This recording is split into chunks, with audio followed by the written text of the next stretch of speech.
Eh bien bonjour à tous, aujourd'hui on se retrouve pour une vidéo un petit peu particulière, une vidéo qui change un petit peu de celle de d'habitude. On se retrouve sur l'ordi et pas au garage, pas dehors, pas sur un cyclo.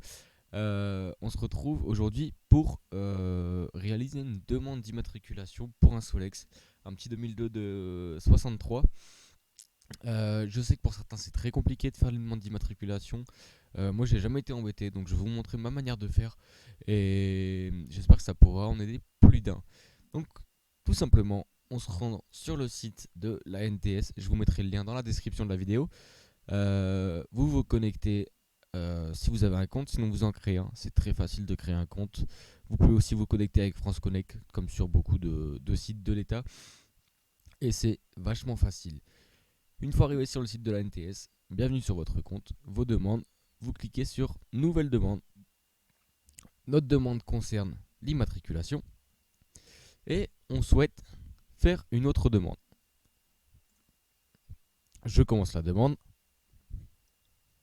et donc vous arrivez sur une page suivante. Choisissez la catégorie de votre demande. Donc nous on veut immatriculer pour la première fois en France, un véhicule pour la première fois en France. Et nous voulons immatriculer un véhicule d'occasion français démuni d'une immatriculation cyclo, tracteur, etc. Vous avez ici les pièces justificatives attendues, donc une demande d'immatriculation d'un véhicule neuf. Je vous mettrai pareil dans la description un lien vers un PDF à imprimer, à remplir, signer et ensuite à scanner pour pouvoir le remplir, pour pouvoir l'envoyer sur le site. Un justificatif d'identité, un justificatif de domicile de moins de 6 mois. Justificatif de vente de propriété, je vous montrerai tout à l'heure moi comment je fais. Je fais une simple attestation sur l'honneur en me disant que le véhicule m'appartient. En l'occurrence là c'est un véhicule qui m'appartient depuis un moment et qui a été remisé. Donc je précise que c'est un véhicule que j'ai depuis longtemps et que je voudrais faire immatriculer. Et un certificat de conformité délivré par le constructeur ou équivalent. Vous demandez une attestation d'assurance à votre assureur, pas la carte verte, parce que ça, il ne pourra pas vous la faire, mais une attestation d'assurance précisant toutes les informations, je dirais, du véhicule, que ce soit la marque, le type, la cylindrée, le carburant, le nombre de places assises, la date de mise en circulation, etc. La plus d'informations possible au sujet du cyclo. Ensuite, si vous utilisez le compte de quelqu'un d'autre ou vous faites la démarche pour quelqu'un d'autre, il faudra un CERFA, mandat et la pièce d'identité de la personne concernée. Et c'est tout ce qu'il nous faut. Donc on choisit cette demande. Donc on vérifie, immatriculé pour la première fois un véhicule en France, c'est notre cas. Immatriculation d'un véhicule d'occasion français démuni d'une immatriculation au format FIV. C'est notre cas. Expliquez votre demande au service instructeur. On l'a fait tout simple. Immatriculation d'un cyclomoteur de marque Vélo Solex dans mon cas. Type, c'est un 2200. On rentre le numéro de série, donc de série. Ça, je le rentrerai hors caméra pour pouvoir garder un minimum de sécurité. Et ensuite, mise en circulation. Circulation. Il est de 1963, donc moi je le mets le 1er janvier 1963, simplement. Et on précise que c'est notre première demande. Ensuite, étape suivante, numéro d'identification du véhicule. Donc ça c'est pareil, je vais le rentrer juste après hors caméra. Le véhicule est-il un véhicule pick-up affecté exclusivement à l'exploitation des remontées mécaniques et des domaines skiables? Non. Je rentre le numéro de série et je vous reprends juste après pour la suite. J'ai rentré les informations concernant le véhicule, donc le numéro de série, etc. Le troisième volet, c'est l'identité du titulaire du certificat d'immatriculation. Donc vous remplissez comme on vous demande, nom, prénom, adresse, date de naissance, lieu de naissance, etc. Ajoutez un ou plusieurs co-titulaires, donc vous pouvez les ajouter si besoin. Ce n'est pas mon cas. Immatriculation dans le cadre d'une location. Sélectionnez le type de location. Donc non, je ne le loue pas. Et ensuite, j'enlève les pièces justificatives.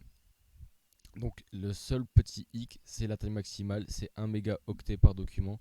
C'est le seul truc qui peut être un petit peu coincé, mais il y a toujours moyen de se débrouiller pour réussir à réduire la taille du document. Donc vous rentrez la demande d'immatriculation, vous rentrez le justificatif d'identité, justificatif de domicile, justificatif de vente ou de propriété, donc c'est la petite attestation sur l'honneur que je vous ai expliqué, je vous la montre juste après. Et ensuite, certificat de conformité délivré par le constructeur, donc là c'est l'attestation d'assurance. Si vous voulez ajouter euh, d'autres documents, par exemple si vous vivez chez vos parents, et vous faites remplir, et que du coup vous n'avez pas de justificatif de domicile à votre nom, vous faites remplir une attestation d'hébergement parlant de vos parents en disant que vous habitez à telle adresse chez vos parents, etc. C'est vos parents signent et vous la glissez ici sur en plus. Parce que sinon, on risque de vous la réclamer, comme le justificatif de domicile ne correspond pas à votre nom. Même si c'est le même nom de famille, ça ne passera pas. Donc il faut ajouter une petite attestation d'hébergement. Vous pouvez ajouter, si vous voulez, le permis de conduire. C'est pas nécessaire, mais vous pouvez. Et ensuite, donc une fois que vous avez rempli tout ça, euh, vous pouvez continuer. Donc j'ajoute tous mes documents et je vous reprends pour la suite. Donc voilà, pendant que je suis en train de remplir les documents sur le site de l'ANTS, je vous montre juste un petit aperçu de l'attestation sur l'honneur que je fais. Donc vous remplissez votre nom, prénom, adresse, code postal, numéro de téléphone, etc. J'écris juste que je déclare que le véhicule est un véhicule dont je suis propriétaire depuis de nombreuses années et que je sollicite aujourd'hui afin d'obtenir le certificat d'immatriculation. Voilà, je vous laisse prendre une petite capture d'écran si vous le souhaitez afin de recopier quelque chose de similaire, ajouter des informations si vous le voulez. Et voilà, c'était juste le petit exemple de ce que moi je fais. Voilà, donc on se retrouve à nouveau sur le site de la NTS. J'ai ajouté tous mes documents. Une dernière remarque à propos des documents, donc il ne faut pas dépasser 1 mégaoctet par document et il ne faut pas de caractères spéciaux. Le seul caractère spécial qui est accepté, c'est le point. Donc pas d'accent, etc. Sinon ça sera refusé. Donc vous ajoutez tous les documents et ensuite, étape suivante. Contact de référence pour le suivi du dossier. Donc vous mettez votre mail, votre numéro de téléphone ou alors titulaire du certificat d'immatriculation. Il va comprendre. Et donc une fois que vous avez rempli les informations pour le suivi de la demande, vous cliquez sur étape suivante ou sur continuer, je ne sais plus, vous descendez et vous arrivez sur les conditions légales d'utilisation. Vous cochez les deux petites cases et vous envoyez la demande. Et voilà, vous pouvez accéder au récapitulatif de la demande si besoin, vous pouvez l'imprimer ou simplement le garder. Mais voilà, la demande est terminée. Il faut compter entre une semaine et un mois pour la demande. Vous allez recevoir des mails, des SMS au fur et à mesure pour l'avancement de la demande. Et sinon, une fois que la demande a été traitée, vous vous reconnectez, vous allez, je vais vous remontrer, vous retournez ici, affichez vos demandes d'immatriculation en cours, et vous allez avoir ici action, une petite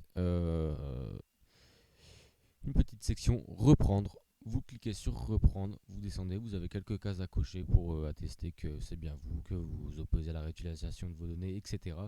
Vous avez 11 euros de frais à payer, c'est les frais de dossier, c'est comme ça depuis début 2021 ou depuis début 2022. Il y a 11 euros de frais à payer pour les cartes grises de cyclo, malheureusement, mais vous payez les 11 euros de frais. Vous allez tout de suite derrière avoir le certificat d'immatriculation provisoire. Ça vous permet de faire votre plaque d'immatriculation, de l'envoyer à votre assureur pour l'assurer avec son immatriculation. Et ensuite, sous quelques jours, vous allez recevoir la carte grise définitive par la poste en recommandé. Donc le facteur sonne à votre porte et puis vous signez. Vous avez votre carte grise. Donc voilà, j'espère que la vidéo vous aura rendu service, que ça vous permettra d'immatriculer vos cyclomoteurs en tout genre, que ce soit des cyclos, des Solex, des mobylettes, des 50, des tout, n'importe quel cyclo, ça marche. J'ai déjà fait le test sur beaucoup de machines et ça n'a jamais coincé. Donc voilà, j'espère que cette petite vidéo vous aura plu. Si c'est le cas, bah écoutez, n'hésitez pas à me le dire dans les commentaires, à vous abonner, mettez un petit pouce en l'air, à partager la vidéo à des copains, des connaissances qui auraient besoin de ce tuto parce qu'ils sont en galère pour faire leur carte grise. Et puis moi je vous dis à très vite pour une nouvelle vidéo. Salut, ciao!